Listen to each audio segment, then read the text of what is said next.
தமிழகத்தில் சட்டமன்ற தேர்தல் நடைபெறும் ஏப்ரல் 23ஆம் தேதியன்று பொது விடுமுறை என்று தமிழக அரசு அறிவித்துள்ளது. பொதுத்துறை, தனியார் நிறுவனங்கள், கல்வி நிறுவனங்கள் உள்ளிட்டவற்றிற்கு ஏப்ரல் 23ஆம் தேதியன்று பொது விடுமுறை என்று அறிவிப்பு வெளியாகியிருக்கிறது.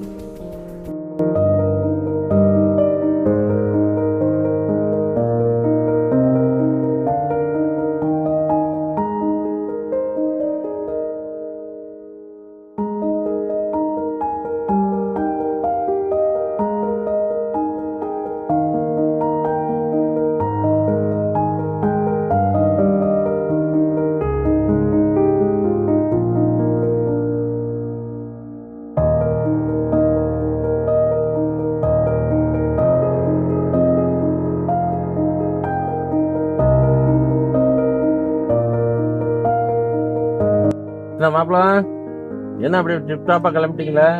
ஏதோ விசேஷமா? நாளையிலேயே கிளம்பிட்டீங்களா? ஏமாமா உங்களுக்கு விவரம் தெரியாதா? இன்னைக்கு எலெக்ஷன் நாள் இல்ல, நான் ஓட்டு போட போயிட்டு இருக்கேன்.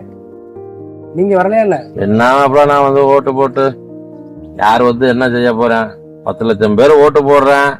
அதில் நான் போட்டான்னா போடாட்டி என்ன மாமா இப்படி சொல்லிட்டீங்க? உங்களுக்கு தெரியாதா? 2004 ஒரு எலெக்ஷன் நடந்துச்சு. இந்த எலெக்ஷன்ல ஒரு வேட்பாளர் வெறும் ஒரு ஓட்டு வித்தியாசம் தோத்து போயிட்டு, அந்த வேட்பாளரோட டிரைவர் ஓட்டு போடாம போயிட்டான்.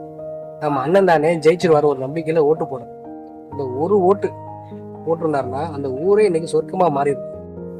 என்ன மாப்பிள சொல்றீங்க? அந்த ஒரு ஓட்டுக்கு இவ்வளவு மதிப்பா? கண்டிப்பா மாமா, இந்த ஒரு ஓட்டு உங்க ஓட்டு தான். இந்த ஒரு ஓட்டு ஏன் ஓட்டு தான். இந்த ஒரு ஓட்டு பாத்துட்டு இருக்காங்களே இவங்க ஓட்டு. இருங்க மாப்பிள, அப்ப நானும் வரேன், போவான். எங்க ஓட்டை நாங்க போட்டுட்டோம், உங்க ஓட்டை எப்ப போட போறீங்க? அனைவரும் கட்டாயம் வாக்களிக்கணும்.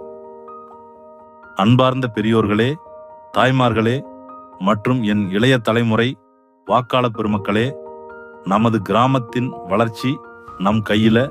மறக்காதீங்க, வர்ற ஏப்ரல் 23 ஏப்ரல் 2026 அன்னைக்கு நம்ம ஊர் தலைவிதியை நிர்ணயிக்க போற நாள். விவசாயம் செழிக்க, நம்ம வீட்டு பிள்ளைகளோட எதிர்காலம் ஒளிர, ஊழல் இல்லாத நல்லாட்சி அமைய நீங்க போட போற ஒவ்வொரு வாக்கும் ரொம்ப முக்கியம். சிந்திப்பீர், செயல்படுவீர். வரும் ஏப்ரல் 23 அன்னைக்கு மறக்காம உங்க வாக்க பதிவு செய்யுங்க.